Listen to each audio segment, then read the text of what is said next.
Welcome back to another episode of Rock Boys Football. A ton of talent entering the transfer portal the last couple days, and want to take a deep dive into this Oregon Ducks program and talk about some particular positions and players that Dan Lanning and the Oregon Ducks might be targeting as this transfer portal cycle gets on its way. And if you're an Oregon Ducks fan, obviously not the end of the season that many were hoping for, but there's a lot of reason to be super excited about where this program is going, and specifically how Oregon is positioned in the transfer portal. I mean, these players, they're on Twitter, they're on Instagram. They see how special this Oregon Ducks program feels. They see the direction it's going. They see the pregame speeches that Dan Lanning is giving.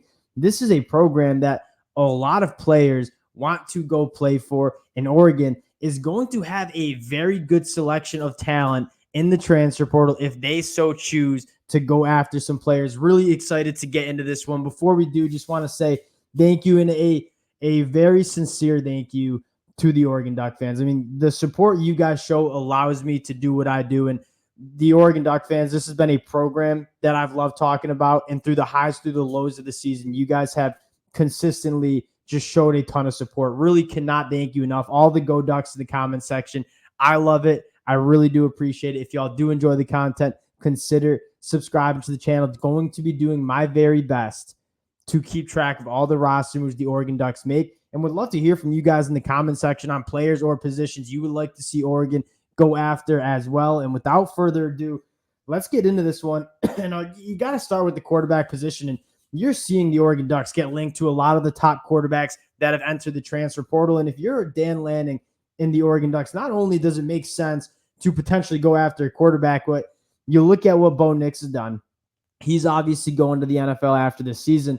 This is a team, a program that is very attractive to quarterbacks. You look at Bo Nix and how he was able to turn his career around from Auburn to Oregon, and you just look at Oregon's season this year and what Bo Nix was able to do. This is a offense under Coach Stein that quarterbacks are going to want to come play for, and that puts Dan Lanning and the Oregon Ducks in a really good position to go out and get one of the top quarterbacks in this transfer portal cycle. And you look at the Oregon roster without Bo Nix, we've had the conversation about Ty Thompson, still not sure if he's going to be the guy in year 4. Austin Novosad, obviously still a young player.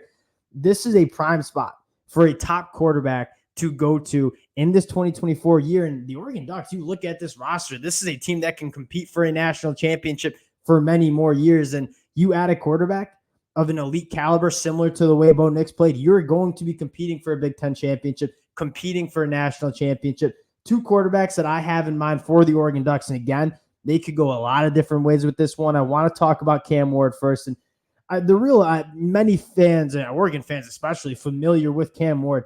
This is one of the more talented quarterbacks in all of college football. I mean, Oregon fans have seen Cam Ward's arm talent. It's silly. I mean, the ability to layer the ball, the ability to get the football out quick, on time, be accurate with his throws. 2 seasons at Washington State, 7,000 yards, 48 touchdowns to only 16 interceptions, a 65% completion percentage. You see the flashes of Cam Ward. And what's so exciting about Cam Ward and the player he is there's still a lot of meat left on the bone for him to kind of reach that potential. And you put him in this Oregon offense with all the weapons that they're going to have, with Coach Stein calling the plays, this would be a really good landing spot for not only the Oregon Ducks, but Cam Ward. I mean, Cam Ward's looking to bolster his NFL draft stock, compete for a Heisman Trophy, compete for a national championship. I don't know how many programs offer that kind of spot than Cam Ward winding up in Eugene. That's probably the number one target if I'm an Oregon Ducks fan. The next guy I want to talk about, and this is a close second for me, and you won't find many higher and more bigger fans of Dillon Gabriel than myself. And what you're getting with Dillon Gabriel is he's going into a 6th year of college football. I mean, very similar to Bo Nix, where he played a ton at Auburn. Dillon Gabriel obviously playing a ton at Oklahoma and UCF. You're getting an extremely experienced quarterback that has been extremely productive at the college football level. You take a look at Dillon Gabriel and what he's done during his college football career. 14,000 passing yards, 125 touchdowns to 26 interceptions. You look at what he did in the 2023 season for Oklahoma. I mean, he accounted for 42 touchdowns to only 6 interceptions, threw for 3,600 yards, completed 70% of his footballs. And Dillon Gabriel, I think he has a very similar skill set to Bo Nix in terms of being able to get on the pocket, throw on the run, get the ball to all places in the field.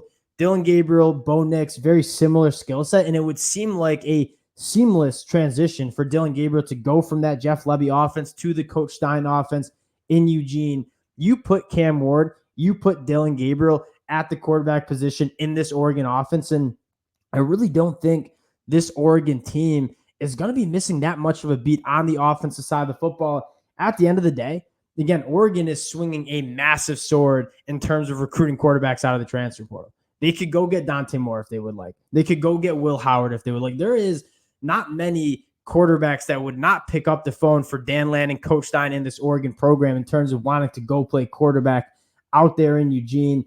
Really excited to see where Dan Lanning and the Oregon Ducks decide to go with this quarterback position, but make no mistake about it, they're going to have their selection of top quarterbacks out of this transfer portal cycle if they go and decide to go into the transfer portal and grab one.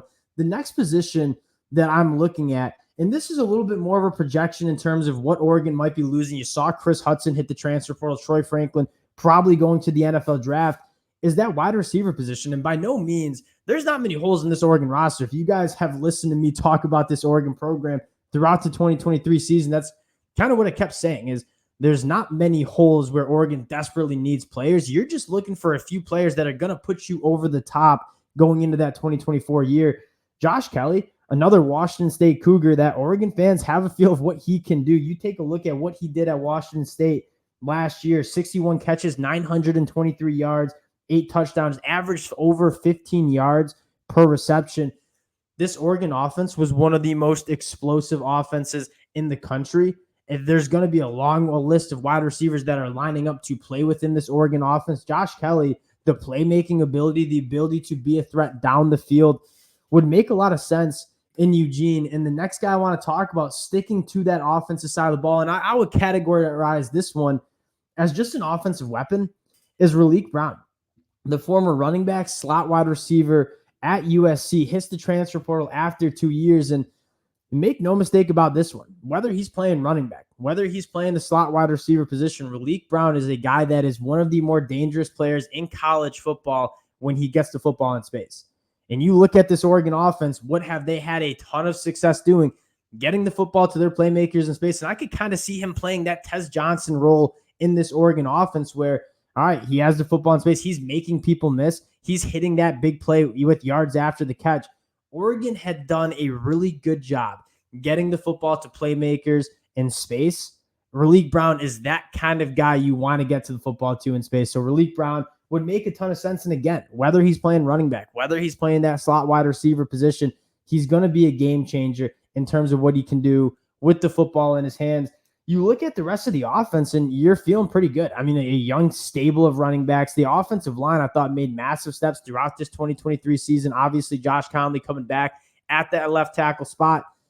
Maybe, maybe you could add 1 or 2 offensive linemen in this class. You haven't really seen that many offensive linemen hit the transfer portal yet, so kind of hard to get a read on that Oregon offensive line and potential targets. But maybe 1 or 2 of those guys. But you take a look at this offense, you get someone to kind of take the reins from Bo Nix, you're feeling really good about where this offense is going in 2024 as they go into the Big Ten. Now, the one position that if I were to say is a position that Dan Lanning will be aggressively going after in the transfer portal, that is the defensive line. And did it take steps in the right direction from year 1 to year 2 under Dan Lanning? It absolutely did, right? Brandon Dorlus had a really good year. Jordan Birch, although getting hurt in the Pac-12 championship game, had a very good year for the Oregon Ducks. It still wasn't dominant. And you know Dan Lanning, coming from the Georgia Bulldogs, he wants to win the line of scrimmage on the defensive side of the ball. You saw not a great pass rush against Michael Penix in that Pac-12 championship game. Not a great ability to stop the run with Dylan Johnson at the running back spot.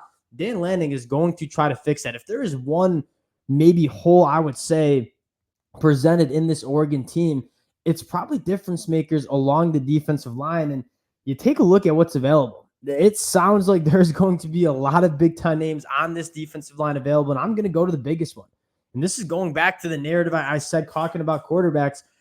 The Oregon Ducks are swinging a big sword on the recruiting trail. There is no guy that's off limits for Dan Lanning and this Oregon team to go after, whether it's on the high school recruiting trail, whether it's in the transfer portal, Walter Nolan, the number one player in the transfer portal, just hit the transfer portal late last night.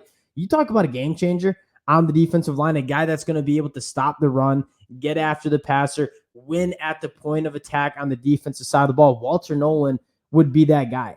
And what you're getting with him, 4.5 sacks, 8 tackles for a loss only in his second year of SEC football at Texas A&M, gets behind the line of scrimmage. He's not necessarily a massive guy like Popo or Taki Tamani, but he's a guy that wins with his quickness. Kind of a Brandon Dorless build, I would say. I would be really excited. And you kind of look at Walter Nolan in his track from high school to college. His top 3 schools coming out of high school were the University of Georgia was included. Who was recruiting him at Georgia? It was Dan Lanning. There's already a relationship there. And you look at Dan Lanning and looking at this roster specifically on the defensive side of the ball and say, we want a game wrecker on the inside of this Oregon defensive line. Walter Nolan would fit that to an absolute T. I think Oregon's going to reach out to Walter Nolan. Obviously, there's going to be a lot of suitors for Walter Nolan.